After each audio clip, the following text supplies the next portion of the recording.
Assalamualaikum warahmatullahi wabarakatuh. Selamat datang dengan Sintawati Berkah Bersama. Alhamdulillah, hari ini kita sebetulnya sedang merayakan satu hari yang spesial buat anak-anak. Hari Anak Nasional. Dan sebetulnya banyak hal yang bisa kita bahas di sini karena akhir-akhir ini kita sering mendengar bahwa Indonesia dalam keadaan darurat untuk kekerasan seksual anak. Dan kedua, ada topik yang sering dibicarakan masyarakat akhir-akhir ini juga, bahwa ada seorang siswa SMP di Temanggung yang membakar sekolahnya karena mengalami perundungan oleh teman-temannya. Masya Allah. Untuk itu lebih baik kita undang teman bicara kita selanjutnya, pakar kriminolog yang sangat muda dan masih belia ya, tapi cantik sekali. Dan beliau ini Ibu Hasisah. Silakan Bu, dijelaskan dulu backgroundnya. Siap. Halo Bu Sinta, salam kenal. Saya Kak Ziza. Bu Sinta boleh memanggil saya Ziza gitu ya. Kebetulan saya sehari-hari memang mengajar di Prodi Kriminologi Universitas Budi Luhur. Isu kompetensi saya terkait dengan perempuan dan anak. Mungkin inilah mungkin ada kaitannya dengan pembahasan kita hari ini ya Bu Sinta ya. Betul sekali. Mungkin itu sih Bu Sinta. Nah, kalau saya dengar kan ada tema-temanya ya Bu ya. Ternyata untuk tahun ini ada tema yang bahkan berlanjut sampai tahun 2045 ya. Wow, berarti itu dianggap penting sekali. Benar. Apa itu Bu temanya?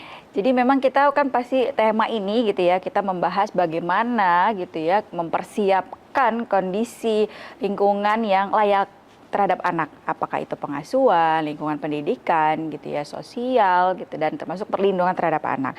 Apalagi tadi mungkin kalau Bu Sinta bisa sebutkan tadi yang Bu Sinta katakan di awal, kita bicara kalau Indonesia ini sedang darurat kekerasan. Ya, ini sebenarnya memang miris sekali ya Ibu. Ini juga termasuk bagian dari subtema di 2023 ini menuju Indonesia Emas, bagaimana di tahun 2045 kita mempersiapkan kondisi layak anak ini yang tanpa perkawinan dan kekerasan terhadap anak. Karena ini juga yang kita lihat gitu ya, kenapa anak-anak ini rentan sekali terhadap kekerasan.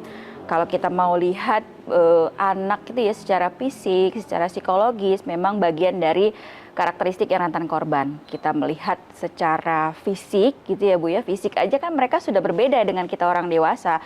Tulangnya, tinggi badannya, meskipun sebenarnya kalau kita mau melihat anak-anak sekarang itu memang adalah tingginya yang jauh lebih daripada kita, tapi kan secara balik lagi secara psikologisnya juga itu jauh berbeda dengan anak-anak. Bagaimana secara psikologisnya belum seutuh orang dewasa, belum melihat bagaimana mereka menilai segala sesuatu yang tampil di luar itu baik buruk.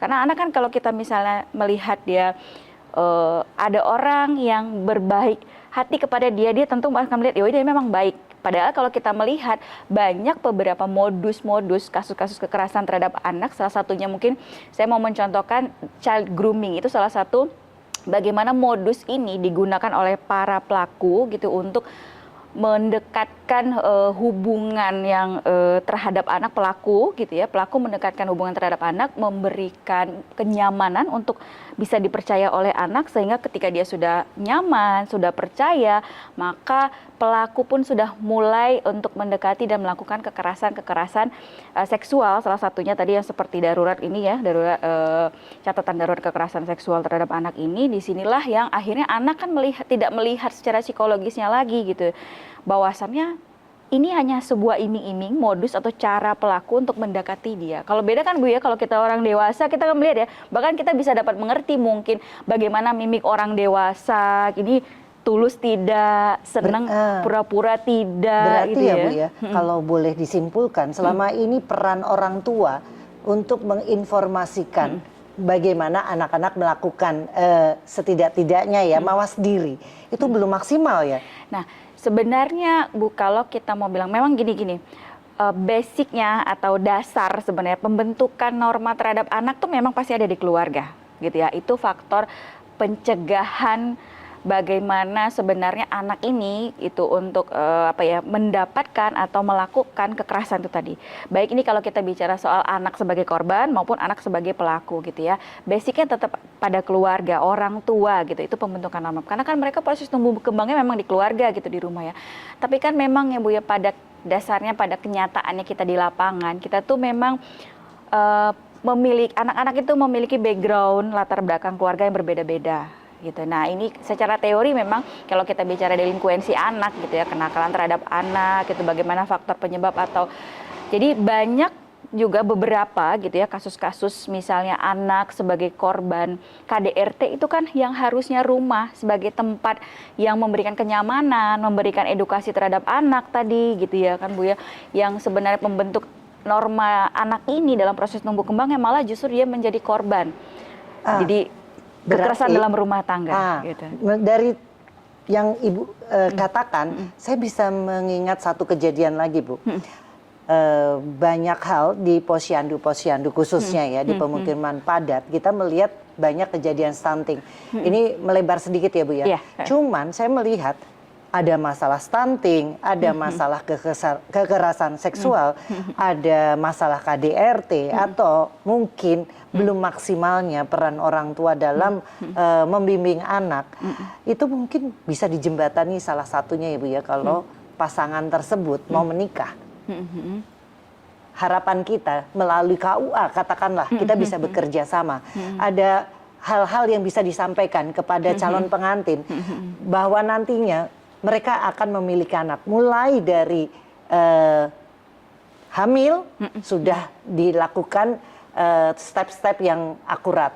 Maksudnya kalau stunting artinya mulai hamil kan sudah harus ibunya juga melakukan hal-hal yang sehat untuk masalah konsumsi. Setelah itu cara mendidik anak dan mengawasi anak dan menjaga anak, semuanya kan harus disampaikan mungkin di awal. Karena kalau kita lihat kejadiannya kan banyak sekali melibatkan keluarga-keluarga yang memiliki anak-anak di usia yang masih usia anak. Kalau boleh tahu Bu, batasan usia anak berapa tahun? Batasan usia anak kalau kita mau merujuk kepada undang-undang memang 18 tahun. Sebetulnya udah dewasa ya? Ya kan.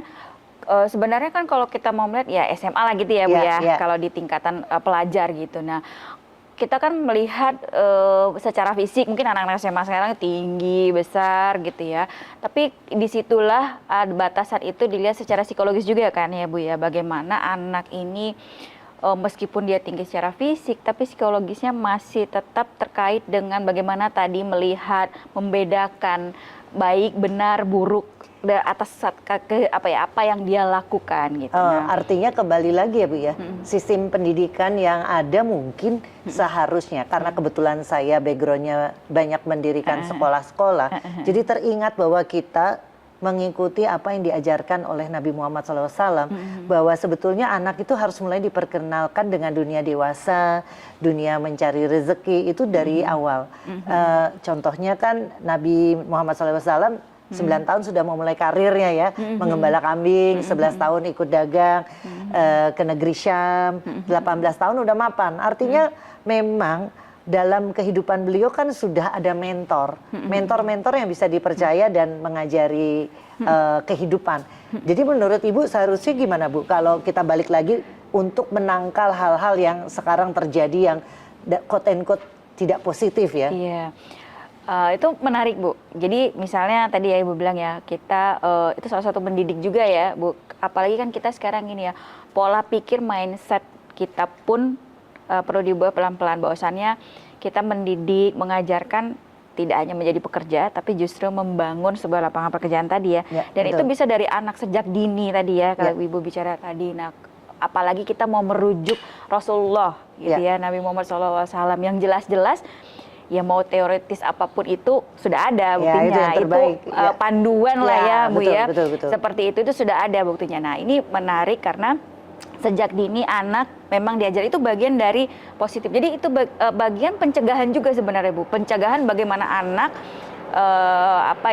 tidak melakukan kekerasan. Jadi ada suatu ketertarikan dibuat supaya anak ini tertarik, bukan mencari duit dalam tanda kutip, malah justru mereka diajarkan sejak dini bagaimana punya ketertarikan gitu ya, membuat lapangan pekerjaan bukan untuk dirinya sendiri, tapi lebih kemaslahatan orang lain gitu. Nah, itu penting sebenarnya, menarik untuk edukasi ke anak-anak juga, bagian dari pencegahan kekerasan, apalagi anak-anak yang banyak kasus-kasus juga yang terkait tawuran gitu ya Bu ya. Nah, ini bagian dari bagaimana pencegahan itu tadi. Jadi anak tuh nggak tertarik untuk melakukan kekerasan, jadi dia sibuk untuk membuat sesuatu yang lebih baik, positif, tidak untuk dirinya tapi orang lain juga. Dan akhirnya mereka tidak tertarik berkelompok untuk melakukan kekerasan kepada kelompok yang lain. Nggak tertarik sebenarnya, karena dia sudah lebih tahu ya, punya manfaat hidup diri dia dan untuk orang lain. Gitu. Persis. Jadi itu artinya sebetulnya ujung-ujungnya baik orang tua maupun anak harus diajarkan bahwa tujuan hidup itu akhirnya apa.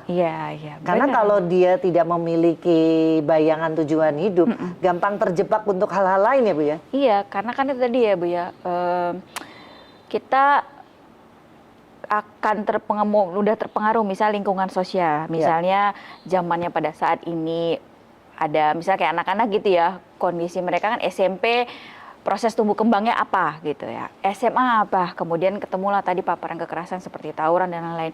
Semua itu bisa kita lakukan untuk meminimalisir anak-anak itu tadi seperti itu dari orang tua juga gitu ya, memberikan hobi gitu ya. Apakah dia misalnya dia senang otomotif, ya memfasilitasi secukupnya gitu ya, seadanya yang bisa dia lakukan, karena itu kan proses kreativitas anak-anak juga. Bagaimana dari otomotif itu juga bisa dia membentuk suatu lapangan pekerjaan juga gitu, tidak hanya untuk dirinya, membantu orang lain juga, misalnya dia oprek-oprek motor gitu ya Bu ya. Dari kesenangan hobinya itu dia punya banyak waktu untuk hobinya itu, dan dia tidak tertarik lagi untuk melakukan kekerasan apapun itu. Kalau dengan klausul yang tadi dinyatakan oleh pemerintah bahwa ternyata Indonesia masih darurat kekerasan seksual, artinya masih banyak anak yang punya waktu luang dan dimanfaatkan mungkin oleh orang lain, kelompok lain yang juga memiliki waktu yang sangat luang sehingga terpikir hal-hal yang buruk. Apa begitu Bu maksudnya? Jadi itu mungkin salah satunya Bu. Jadi kekerasan seksual ini memang miris gitu ya. Ini tidak hanya, itu butuh perhatian khusus kita semua, karena banyak kasus-kasus kekerasan seksual itu terjadi dari orang terdekat. Yang apa ya saya bilang ya, itu tadi kedekatan itu, faktor kedekatan itu yang digunakan, dimanfaatkan pelaku gitu. Nah, inilah tadi kita sebenarnya khawatir kenapa ini miris, karena saya bilang tadi ya, kalau kita bicara soal anak ya Bu ya, seperti temanya Hari Anak ini juga kan mempersiapkan yang layak pengasuhan, layak anak. Bagaimana sebenarnya anak ini memang masa depan generasi bangsa yang memang mereka nanti yang melanjutkan gitu ya, pembangunan negara ini. Nah, makanya kasus-kasus kekerasan ini yang dikhawatirkan adalah Bu, ketika mereka ini menjadi korban gitu, kita khawatir suatu saat itu ada perubahan peran di dalamnya. Kita khawatir itu ya, ada yang tadinya dia korban, kemudian bisa menjadi pelaku. Itu yang kita khawatirkan. Nah, makanya perlu perhatian khusus, pencegahan atau penanggulangan bagaimana anak ini ketika meminimalisir tadi kasus-kasus kekerasan seksual yang datangnya dari orang terdekat, yaitu keluarganya sendiri. Apakah itu orang tuanya gitu, kita banyak yang menemukan beberapa kasus ya Bu ya, bahkan ayah kandungnya gitu, perempuan, terhadap anak perempuan. Kalau boleh tahu Bu, setahu Ibu, pemerintah peran sertanya ya, itu memang setiap kota besar ada perwakilan untuk memegang atau menangani masalah-masalah tersebut, atau mungkin ada anak-anak yang mengalami hal tersebut ditaruh di satu tempat, dibimbing. Ada Bu, kalau di apa ya, dinas ya kita bilang ya, di kementerian, di lembaga perlindungan saksi itu ada di beberapa di daerah juga gitu. Dia memang membantu gitu ya, dan bagaimana melindungi ada saksi atau korban anak juga ada. Kemudian salah satunya di Kemensos juga ada di beberapa daerah gitu, dia apa ya, tempat atau panti rehabilitasi anak berhadapan dengan hukum. Anak ini sebagai saksi, korban, pelaku dalam sistem peradilan pidana. Jadi mereka sebenarnya apa ya, justru kalau di Kemensos salah satunya ya Bu ya, yang saya mungkin beberapa kali melihat anak-anak yang punya kasus dalam tanda kutip gitu ya, mereka justru penanganannya sudah disediakan orang tua asuh. Meskipun orang tua asuh dari pekerja sosialnya sendiri gitu ya. Tapi memang ini karena memang itu tadi basicnya tadi kan sebenarnya itu dari keluarga ya Bu, orang tua gitu ya. Mengapa mereka masuk dalam kondisi yang berkasus ini tadi? Karena memang kita tidak bisa menjamin ya setiap anak punya background keluarga yang memang mendukung mereka untuk tadi ya pengasuhan yang layak tadi, karena setiap rumah tangga punya persoalan masing-masing. Nah, sehingga ketika mereka masuk di panti rehabilitasi Kemensos ini, nah pemerintah itu menyediakan sebagai bagian tadi penanganan ini tadi, supaya anak ini tadi ketika dia kalaupun dia jadi korban, dia tidak nanti ke depannya menjadi pelaku. Kalau dia jadi pelaku, ya ketika dia rehab seperti ini dia berhenti. Itu tidak lagi menjalani apa yang dia jalani. Itu banyak kasus-kasusnya perdagangan gitu, masuk ke dalam prostitusi, dijebak memang beberapa anak-anak KDRT gitu-gitu. Nah, itu mereka menangani, dan itu tidak hanya di pusat tapi beberapa daerah. Gitu. Itu sudah ada mereka dinas-dinasnya di panti-panti di daerah. Gitu, Ibu tahu nggak Bu, kalau di Indonesia sendiri yang paling banyak berkasus yang melibatkan anak-anak itu di mana Bu? Saya tidak punya data secara keseluruhan gitu ya Bu ya. Apakah misalnya sampai tahun 2023 inilah gitu ya. Karena mungkin secara pribadi saya tidak melakukan penelitian gitu ya secara keseluruhan. Tapi kalau kita mau melihat dari beberapa mungkin kasus-kasus yang mencuat gitu ya di beberapa media saja, mungkin kita mau melihat memang kerentanan itu memang di beberapa daerahnya A, B, C kita tidak bisa melihat itu gitu ya, karena ada satu kasus muncul di daerah A gitu, ada kasus muncul di daerah B, itu kan yang diketahui gitu ya, yang akhirnya diberitakan gitu. Nah, ini termasuk sebenarnya kenapa mungkin salah satu mungkin kerentanannya sebenarnya edukasi juga, Bu, literasi artinya kita. Secara garis besar tidak melihat kota besar ataupun kota kecil, desa ataupun di tempat yang lebih yang lebih rame, itu ternyata di mana-mana ada. Iya, karena kan kita bicara soal anak ya Bu ya. Nah, anak ini tadi memang kerentanannya itu tidak hanya melihat bagaimana ada ibu kota gitu ya, yang 24 jam non-stop ini gitu ya, tapi memang bagaimana pola pengasuhan tadi, karena basicnya kan memang ada di keluarga. Bukan berarti misalnya di daerah tertinggal atau di daerah terpencil atau bagaimana gitu ya, tidak, kerentanan itu kemungkinan terjadi juga gitu di beberapa daerah gitu, karena memang itu terkait tadi kasuistik di masing-masing di rumah tangga atau persoalan. Berarti kalau keluarga. Kita kembali lagi ke topik yang kekerasan seksual kepada anak yang sekarang dianggap darurat di Indonesia, harusnya kembali lagi kepada agama ya Bu ya. Karena di situ kan sudah diajarkan ya bahwa ada pengkotakan untuk jenis kelamin, ada pemisahan, dan tentunya apa-apa yang tidak boleh, apa yang boleh, itu seharusnya kan diinformasikan lebih dini ya. Iya benar, kalau kita misalnya memang agama kan memang batas normanya kita norma agama ya Bu ya, bagaimana secara pendidikan orang tua ya, memang kalau kita bicara soal agama disitulah tiangnya gitu ya, pintunya tadi bagaimana anak pencegahannya, misalnya dia untuk melakukan sesuatu, memang disitulah memang dasarnya sebenarnya gitu ya. Dan mungkin juga orang tua atau guru harus lebih terbuka ya kepada anak-anak. Maksudnya kalau ada kasus-kasus yang menimpa anak, itu harus disampaikan, dibicarakan, jangan cuman dianggap sesuatu yang tabu mungkin. Banyak yang masih enggan membicarakan. Padahal kalau nggak dibicarakan, tambah mereka nggak tahu. Kita kan nggak tahu, bahaya bisa di mana saja datang. Benar-benar. Jadi kemarin kayaknya ada kasus yang sempat viral juga ya Bu ya. Satu kasus yang ada salah satu daerah juga yang tidak jauh dari Jakarta lah gitu ya.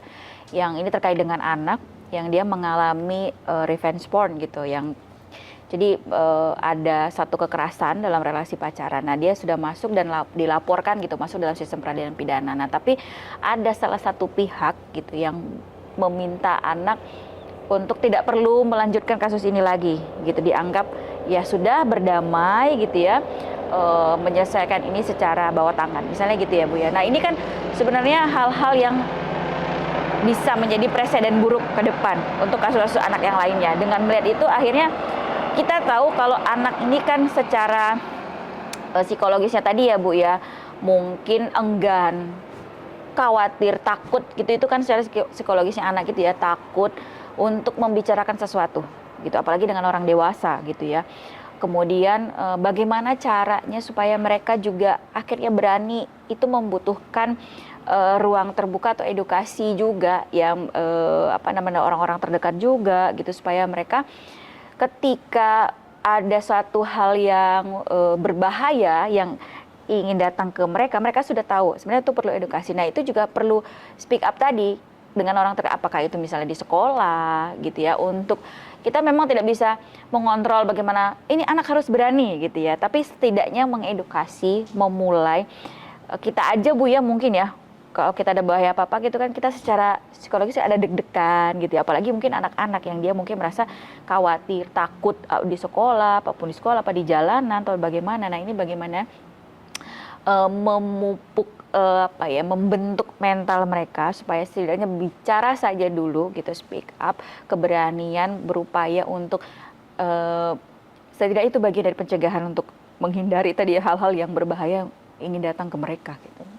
Kalau masalah bully Bu, kalau selama ini Ibu melihatnya itu ada hal-hal yang membuat anak-anak, sekelompok anak menjadi terlibat dalam hal-hal yang seperti itu apakah karena memang ada faktor terabaikan dari lingkungannya sehingga mereka mencari perhatian lebih dengan melakukan hal-hal yang seharusnya tidak dilakukan kepada kelompok yang lain. Itu sebetulnya gimana ya Bu ya?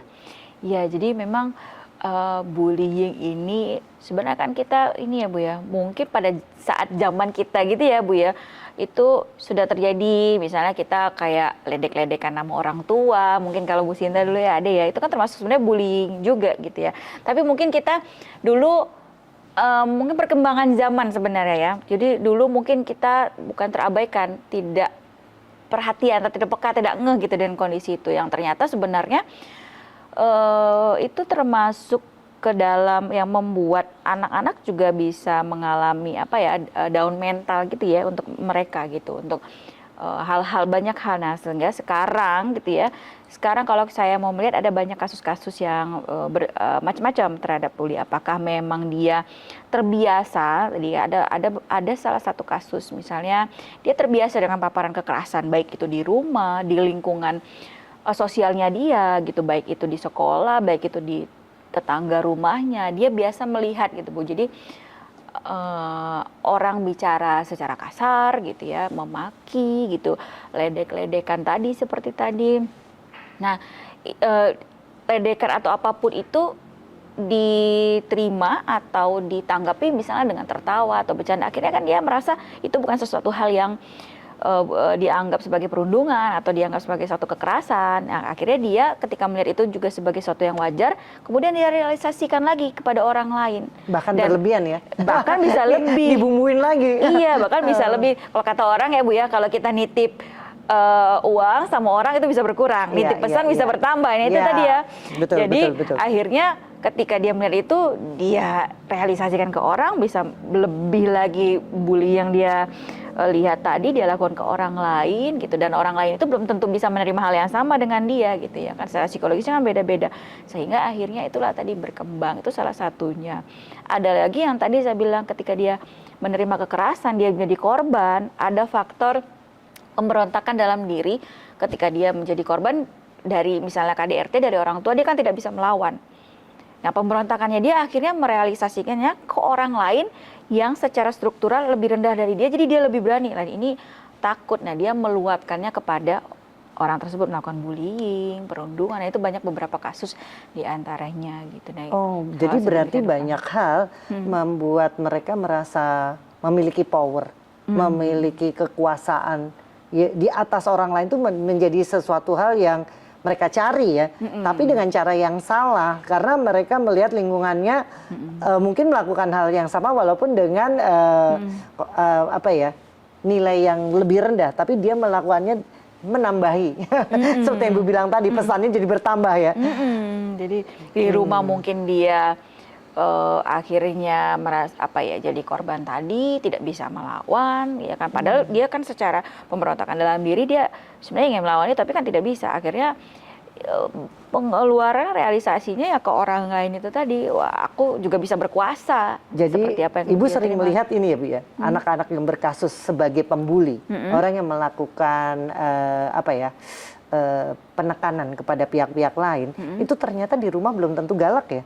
Jangan-jangan di rumah malah dianya Iya, belum tentu galak gitu. Ada juga kasus dulu Bu, yang anak ini sebenarnya gini, itu tadi ada peran-peran yang berubah.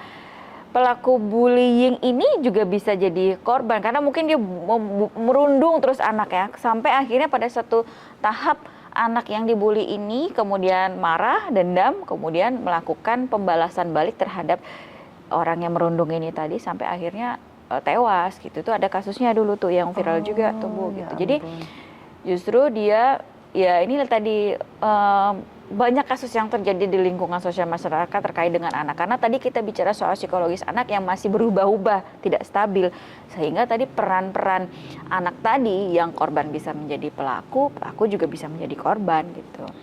Itulah ininya Bu. Kalau begitu masalah anak-anak ini kita harusnya bisa mencari cara untuk pencegahannya ya Bu ya. Tapi yang paling penting tentunya harus ada juga informasi yang lebih meluas mengenai pengaduan. Kalau ada masalah seperti tadi, jadi bisa diatasi secepatnya, atau informasi yang lebih maksimal mengenai adanya call center untuk kekerasan anak, sehingga hal-hal yang tadi kita bahas bisa ditanggulangi lebih cepat. Ya benar Bu, sebenarnya itu memang perlu ya. Kebetulan saya memang kalau kita di perguruan tinggi kan turunan dari Menteri Pendidikan ya Bu ya. Mas Menteri ini kan sudah menurunkan Permendikbud Ristek nomor 30 yang kemarin itu terkait dengan anak. Jadi kita diwajibkan beberapa kampus, nggak semuanya sih, nggak beberapa ya, tapi pembentukan satgas anti kekerasan juga terhadap perempuan dan anak. Nah karena ini juga bisa menerima pengaduan. Saking memang kondisi kita itu di tahap yang kalau tadi ya udah darurat gitu, kondisi kita tuh memang sangat miris terhadap anak. Butuh tadi anak secara individunya memang dia kurang berani gitu, butuh kita mengedukasi untuk berbicara gitu, speak up tadi. Nah tapi di sisi lain pihak-pihak tertentu juga harus mendukung dengan memberikan fasilitas juga tadi, call center, pengaduan yang memang layak tadi, yang bisa terjangkau untuk anak untuk mengadukan apapun terkait dengan bahaya yang mengintai mereka gitu. Terima kasih Bu Aisyah, paparannya bagus sekali. Mudah-mudahan nanti kita bisa terapkan yang lebih maksimal. Dan untuk berikutnya, pemirsa jangan sampai kita lupa bahwa kita akan lanjut untuk sesi berikutnya, bagaimana caranya kita membuat generasi berikutnya, anak-anak kita bisa berbicara lebih maksimal dan lebih hebat lagi sehingga tercipta generasi emas berikutnya. Untuk sesi berikutnya, jumpa lagi di Sintawati Berkah Bersama.